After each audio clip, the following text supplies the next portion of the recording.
La parade des déesses à Paris, de l'Arc de Triomphe à la Tour Eiffel, plus de 1500 de ces voitures qui avaient fait sensation il y a 50 ans lors de leur présentation au Salon de l'Automobile. Depuis, 1,5 million d'exemplaires ont été vendus en France et à l'étranger. La déesse Citroën a l'image d'une époque pour ses collectionneurs passionnés. Nicolas Lemarinier, Jean-Louis Melin. Le réveil est difficile, il est 8 h du matin, mais pas question de rater le défilé. 1600 déesses à la queue leu-leu rassemblées dans Paris.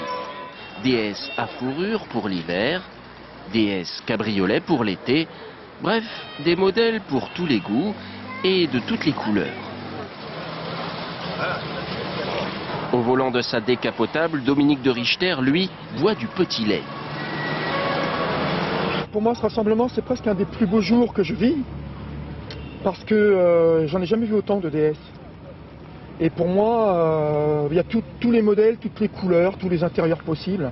Le trésor de ce collectionneur se cache derrière une porte de garage. 4 déesses, des voitures extrêmement rares qui n'existent plus qu'à quelques exemplaires chacune, comme par exemple ce coupé chaperon.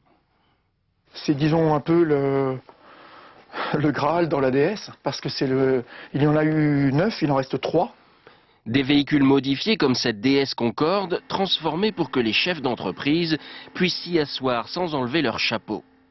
Et puis donc il y a la déesse cabriolet, idéale pour une petite croisière. C'est pas une voiture qui est sportive, il y a une apparence un peu de bateau. On navigue. En 50 ans, la déesse a connu des hauts et des bas, et même si elle a tourné de l'œil en 1975, pour ses fans, elle tient toujours la route.